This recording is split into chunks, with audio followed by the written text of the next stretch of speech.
Cette semaine, effectivement, j'avais posé une question sur mon profil Facebook en disant comment vous faites pour ralentir un cheval en extérieur. Donc il y a plein de réponses intéressantes qui ont été données, mais il n'y a pas la réponse que j'attendais. Et pour cause, j'ai une technique qui est un peu mon secret de fabrication, qui permet soit de ralentir un cheval, soit de l'accélérer selon si on le fait à l'endroit ou à l'envers.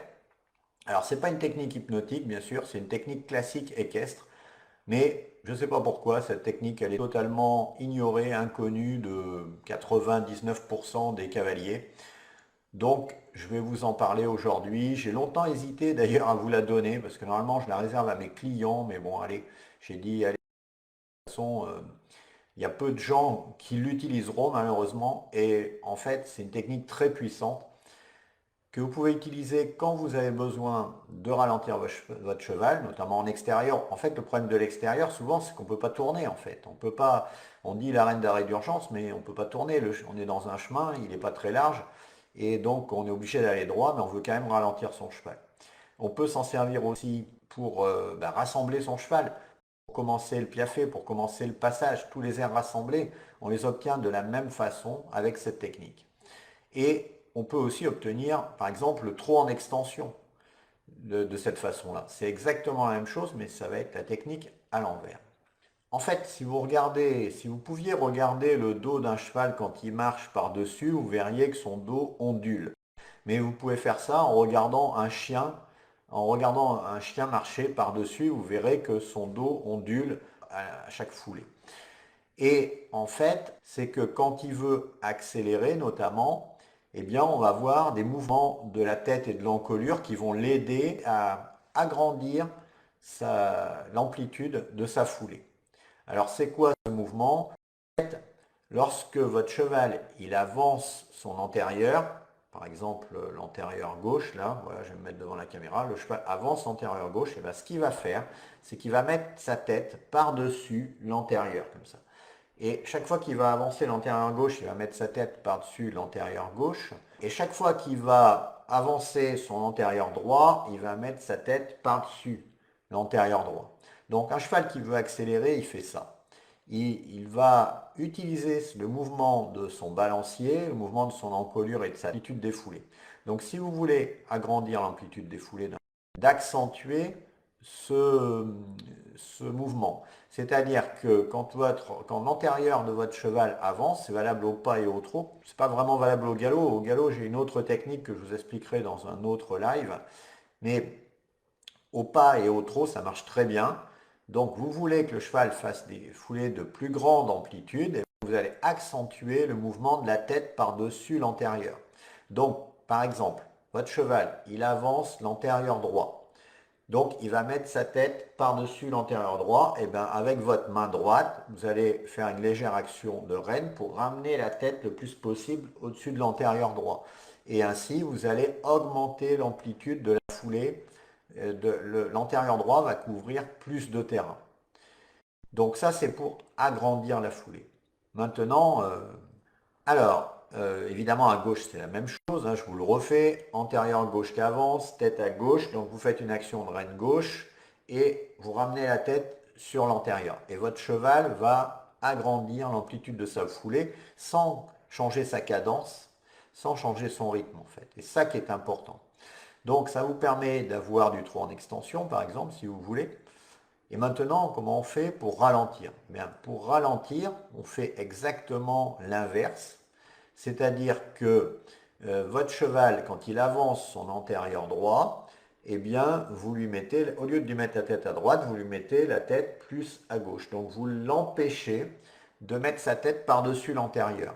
Et en l'empêchant de mettre sa tête par-dessus l'antérieur, vous allez diminuer l'amplitude de sa foulée. Et c'est comme ça qu'on arrive au passage et au piaffé, selon si vous êtes au pas ou si vous êtes au trot. Parce que vous diminuez l'amplitude de chacune des foulées. Et si votre cheval va trop vite, eh bien, commencez comme ça. En équitation éthologique, on dit qu'on doit agir sur une seule reine. Eh bien, c'est ça, c'est-à-dire que là, on n'agit que sur une seule reine. Ça va trop vite souvent pour qu'on puisse utiliser les deux mains. Après, si votre cheval a une cadence lente, vous allez pouvoir utiliser les deux mains. et faire une action à chaque fois. Mais je ne vous conseille pas au début d'utiliser les deux mains dans ce genre de choses, mais vous concentrez sur un seul côté à la fois.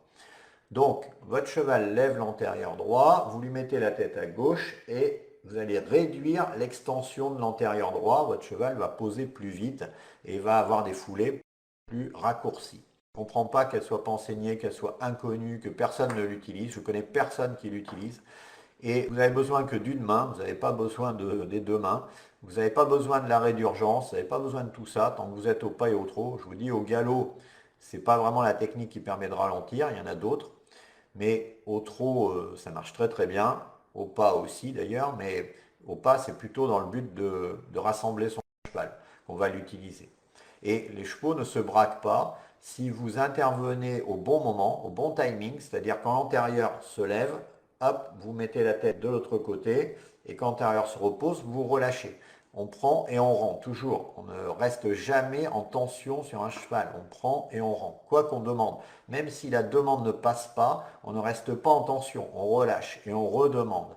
Mais on ne reste jamais en tension sur un cheval parce que le cheval résiste toujours à la pression. Donc plus on met de pression et plus il va résister. Alors Isa, évidemment, on t'a jamais expliqué ça parce que personne ne connaît cette technique. Je connais personne qui la connaît. Moi, je l'ai apprise par hasard d'une personne qui ne l'applique même pas, qui n'a pas compris l'importance de cette technique et donc qui me l'a apprise. Moi, j'ai tout de suite pensé que ça pouvait avoir un impact énorme et avec mes chevaux, j'ai vu l'impact que ça avait et je m'en sers tout le temps parce que je contrôle comme ça la vitesse de mes chevaux sans qu'ils aient l'impression de rien, c'est-à-dire à la méthode d'Étienne Bedan. C'est-à-dire que les chevaux croient qu'ils sont libres de faire ce qu'ils veulent, mais en réalité, j'ai le contrôle complet. J'ai le contrôle de la vitesse, j'ai le contrôle de l'amplitude, j'ai le contrôle de la cadence. Et les chevaux ont l'impression que j'y touche pas, que je touche à rien en fait, grâce à ça. Et quand on a l'habitude, évidemment, on peut mettre les deux mains, c'est-à-dire antérieur droit, je mets la tête à l'extérieur, antérieur gauche, je mets la tête à l'extérieur. Et comme ça, je ralentis. Mais c'est vraiment pas à faire au début, parce que sinon on va faire ça, les chevaux vont secouer la tête et puis on va faire ça avec les mains, ce qui n'est pas du tout le but recherché. Le but recherché, c'est de bloquer un antérieur au sol, par exemple, quand on ramène la tête sur l'antérieur qui est au sol, et de limiter l'extension du membre qui est en l'air, et l'extension vers l'avant. Et c'est la clé pour obtenir les airs rassemblés.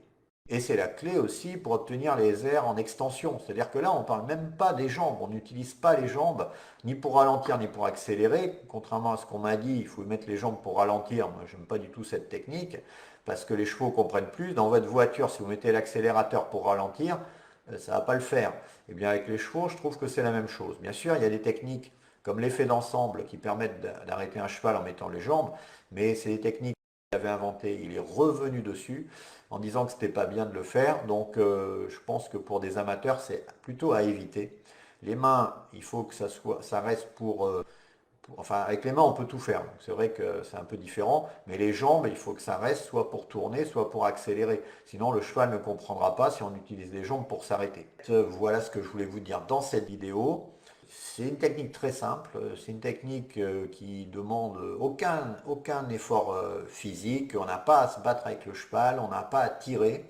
On peut faire ça avec deux doigts si on veut, même si moi je m'en sers plutôt en fermant les doigts sur les rênes pour bloquer l'antérieur au sol, la tête du côté de l'antérieur au sol et limiter l'amplitude de l'autre antérieur, ou l'inverse si je veux accélérer. Cette vidéo est sponsorisée par moi-même. Et voici le message me permettant de vous offrir cette vidéo gratuitement. Je suis tombée sur une de ces vidéos et ça m'a vraiment interpellée parce que, je sais pas, c'est les mots qu'il employait, tout ça, c'était un peu le même langage. Voilà, j'ai creusé un petit peu plus et donc j'ai découvert, mais je le connais pas personnellement. Et au début, ça a été surtout toute la partie sur vraiment liée aux chevaux, sur le fonctionnement, tout ça qui a été...